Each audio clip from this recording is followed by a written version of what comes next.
Okay, we're going to be continuing with artifacts or inscriptions, things like letters and whatnot that Muslims have forwarded, and some of you have also forwarded, supposedly from the 7th century. But before we go on, I would like to bring up a problem that seems to be coming up with Muslims who are responding to these videos, these episodes. One of them specifically is let me just give you an example.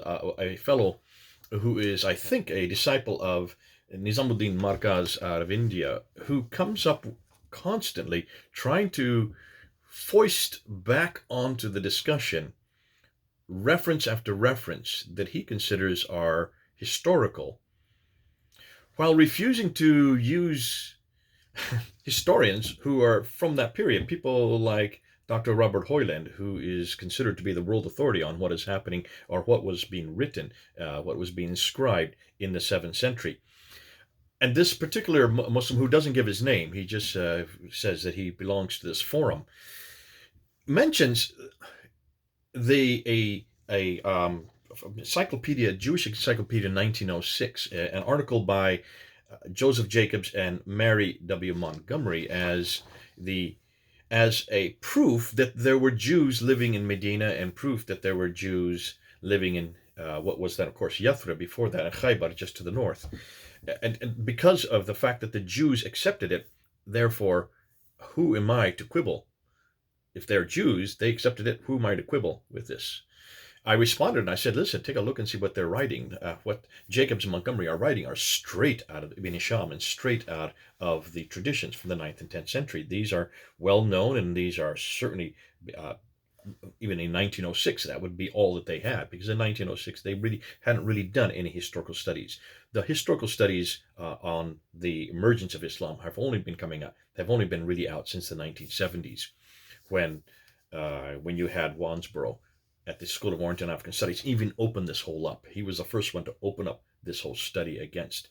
Well, no, that's not quite right. You have in the 1950s, the Germans were doing that. Schacht did this. Goldziher did it before him in the 1920s. But 1907, this was something that nobody would have even bothered or tried to engage with. And that's why this whole study of the history of Islam and what we're going through, and one of the things and some of the things that I'm introducing in these episodes, is a new history. And that's why you're not finding many Muslims who are engaging with it, or even have engaged with it, or even understand the context, including this one that I'm using here as an example. To go back to a document from 1906 and say that since the Jews agreed that they were living there in Medina, in fact, he sent me an article, and if you look at the article, you can go up and see in the comments at the bottom of the last episode. Take a look and see what's written in those articles from the Jews. It is exactly the thing that I'm talking about. It's these tradition stories of the Banu Kainuka, the Banu Nadir, and the Banu Quraiza family being wiped out, being thrown out, being killed. Even a reference to Asma bin Marwan being assassinated for doing satirical verse.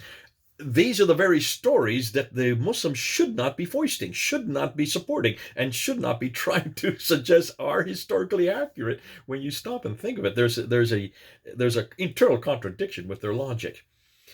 But I am not interested in these stories if they are only introduced in the 9th and 10th century. Let me repeat that. I'm not interested in anything from the 9th and 10th century. It's not that I have anything against any Arabs or any Arab traditionists today. I don't have anything against them. I just don't trust their narrative, and I don't trust their scholarship, and I certainly don't trust their material, because it's absolutely too late. This is the same problem we had with Dr. David King and Dan Gibson. The same difficulty that Dan Gibson was trying to remind the world that we have a much earlier history. You need to go back to the time period when these mosques were being built. David King wanted to remain with the 9th and 10th century because that is all that he's ever had. That's all that he's ever looked at. That's all that anybody's ever looked at. That's all that Muslims want us to look at. And we're trying to say, remind people, be careful. In all these discussions that we're having on the emergence of Islam, the question that always comes up, that I've always asked, is, can you show me proof from the 7th century, not the 9th and 10th century, from the 7th century, please? Let me repeat that again. From the 7th century. Can any of you show me anything that is from the 7th century that supports Islam, the man named Muhammad, from Arab sources. I know he is referred to outside. We're going to be getting to that.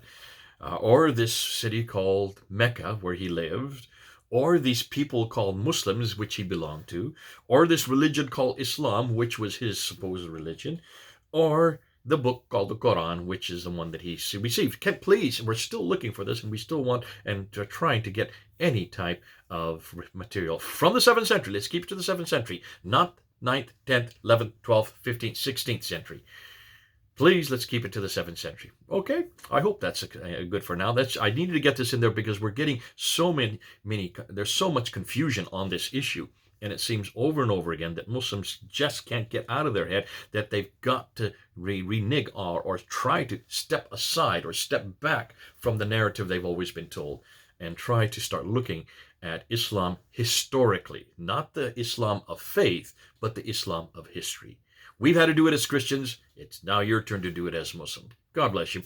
It's been good talking to you. I hope we get it now. Okay, let's see what we can find from anything in the 7th century. This is Jay then, over and out.